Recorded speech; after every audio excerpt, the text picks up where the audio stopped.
Hello guys and welcome to my channel. This is obviously a video about the disrespect of Novak Djokovic among the big three. Before I get into the topic, please subscribe to my channel because these YouTube beginnings are the hardest, and fulfilling those little goals of 10 subscribers, 50 subscribers and 100 subscribers, let's say, is the hardest. First of all, a little bit of an introduction.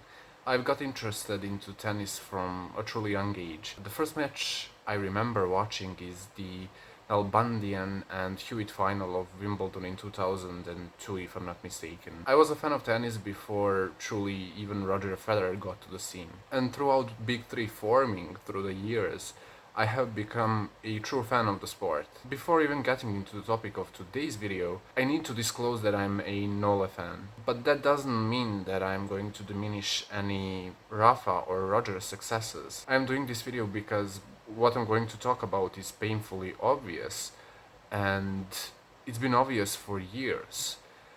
But it's become obvious because of Novak Djokovic's success in the later years. To be truthful, the shift is coming. If you listen to some of the all-time greats that are commenting on these tennis matches, you will realize that Novak Djokovic has become a household name. He wasn't a household name before, let's say, 2018 when it came to all-time greats. At that moment, almost everyone wrote him off. Once you see someone like Mats Wilander or Joe McEnroe, of course Boris Becker praising Novak Djokovic and even considering him as one of the greats, it is obvious. So as the Big Three was forming, naturally just by age and by Rafa's early start, Roger and Rafa formed something of an item, their rivalry. And in the sport of tennis, which is 1v1, there is a perfect scenario. You have two big champions and oftentimes you get their matches at the end of the tournaments. It's a dynamic rivalry. You have ebbs and flows in wins, coming in stretches of one player winning and stretches of the other player winning. So when this third kid comes around, it's obviously disrupting the dynamic that has already been formed. And it's not something that fits into a classic tennis dynamic, or what you've been conditioned to think that it's a classic tennis dynamic. If you look at somebody like Rod Laver, for the true tennis fans, he came as the third guy, and there is a lot of similarities between Rod Laver and Novak Djokovic if you look at their careers. So watching Novak getting hate as a result of all of that, being a child and not understanding this entire scenario was truly heartbreaking. But coming back now and realizing what kind of stuff Novak Djokovic was doing at the time, doing impressions of other players, making fun of other players, pulling out of tournaments basically on suspicious conditions, and those pullouts being always veiled in a thought of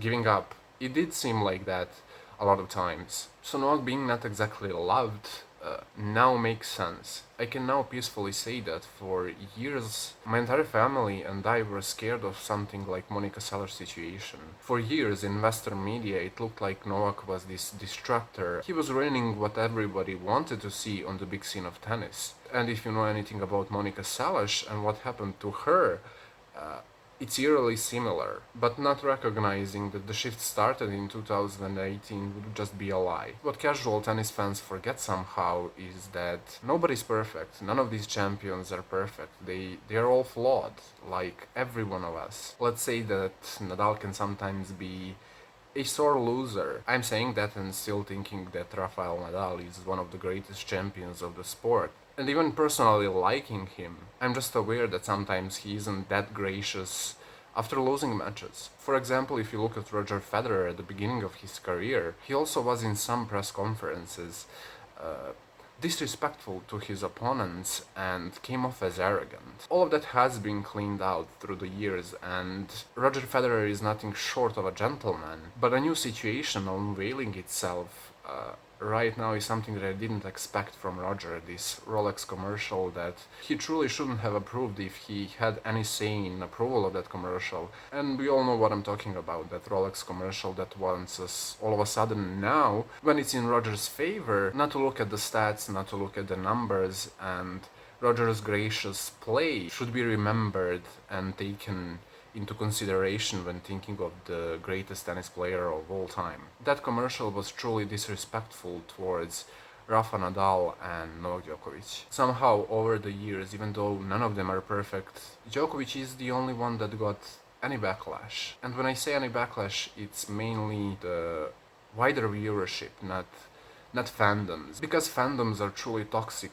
towards other fandoms, not just in tennis, but any other sport or form of entertainment. I distinctly remember Novak setting records for the most Australian Open wins, and Western media being like, that's the tournament that is the least important among the Grand Slams, among the majors. Something that maybe the other GOATs in Rafa and Roger haven't experienced is that their own fandom didn't get toxic towards them at any point. At least that's the way that I perceived it. Prior to 2018, before Djokovic made his comeback, his own fandom was extremely toxic towards him. I guess having to face the toxicity all over the place from your own fandom, coming on top of everything and tying this record between Roger, Rafa and Nole, that is just speaking of the level of his resilience. I know that after 30 years, after 40 years, the style of play won't play such a crucial role in discussing the greatest of all time. Hard facts, stats, and results will be all that matters. At this point, I truly think that we are all kinda tired of the GOAT debate. But it is important because if we don't have the GOAT debate as soon as someone is reaching and closing on the greatest of all time, we sometimes tend to disrespect our previous champions. Right now, I'm one of those people that thinks that not including Rod Laver into the GOAT debate is truly disrespectful towards him. We are in this open era that is quite fixed when it comes to fair play and having a chance. Before the open era, it was not like that, and Rod Laver is truly one of the greatest of our sport. But my opinion is that all three of them, Roger, Nole, and Rafa, are chasing Rod Laver. The particular moment where I researched the tennis history was when Roger broke Pete's record and won his 15th Grand Slam title, and at that time Roger was already announced as the greatest of all time, even though nobody looked at Rod Laver's records. I will not get into the GOAT debate in this video.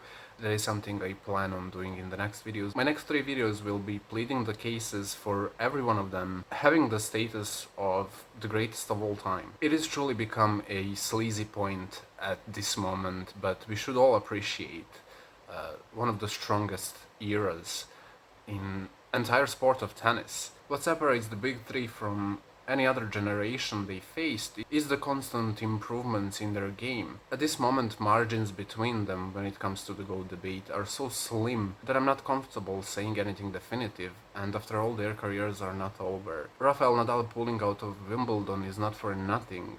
Everybody seemed to dismiss that. Among the big three, he is the phoenix that rises from the ashes, and US Open is his second favorite tournament. There is a true possibility of Nadal coming back in top form and even winning US Open. At the moment that I'm filming this video, we know that Rafa pulled out of the Olympics. Novak and Roger are still 50-50, if I'm not mistaken, so if Novak and Roger show up at the Olympics, I plan on streaming the commentary for their matches, so if you're interested in that, please subscribe. Since I'll be pleading the cases for every one of them in the next videos, those will not include some ridiculous points of arguing. I'll address those ridiculous points of discussion right now. Saying stuff like surfaces favoring any player is in my opinion truly ridiculous. Anybody winning any potential imaginary tournaments is ridiculous, and the sport of tennis should be looked as it is right now. There was a time when 3 of the majors were played on grass. Some of the greatest champions of our sport have won copious amounts of tournaments on the grass. Are we going to go back in past and discuss what would have happened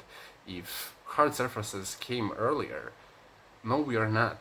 This kind of sport should be taken and talked about at face value, at the state that it currently is in. The famous injuries discussion, we know that all 3 of our big 3 have been seriously injured in some parts of their career. Nobody's game is injury proof, but staying the least injured is a point of discussion and is a point of greatness. It speaks to a level of game that exploits your body to the least. It tells a tale of off-court preparations and style of living. So somebody of the big three getting injured and not being able to perform at certain majors, and the potential majors they could have won, this is just ridiculous. Another ridiculous point of discussion in this debate is the weak eras, and it's especially talked when pleading the case for Roger and Novak. Roger's earlier career until Nadal came onto scene is often regarded as a weak era, and since 2018 up until now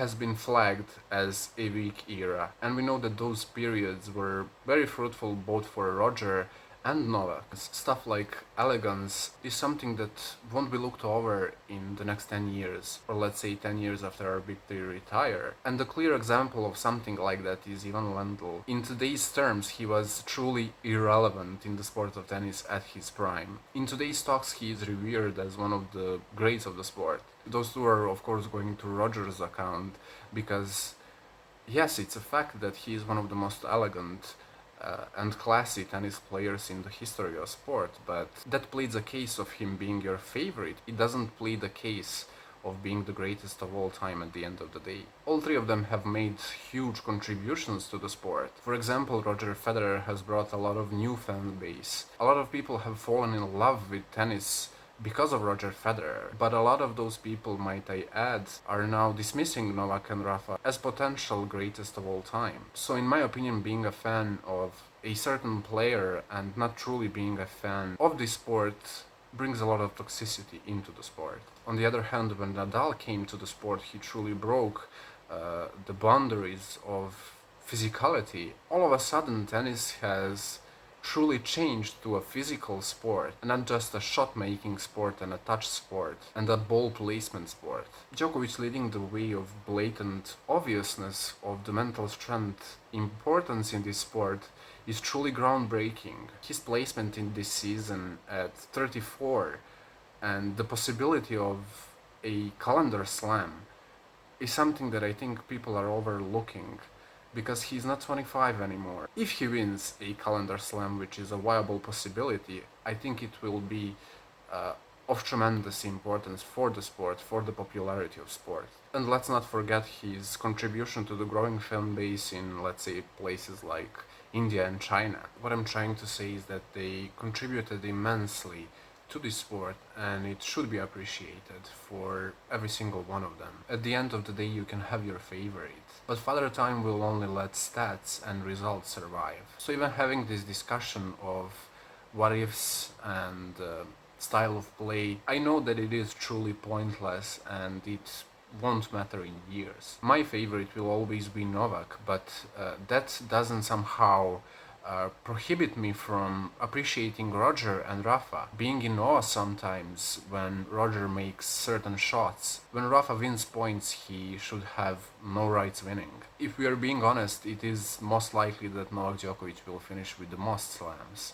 But if any other situation happens, if for example, let's say, Nadal finishes with the most Grand Slams and his stats are the most impressive ones in the history, I will have no problem saying that he is the greatest of all time, because facts are facts. Being delusional and cherry-picking for your favorite is not good for the sport. At the end of the day, Novak Djokovic will always be disrespected to some degree.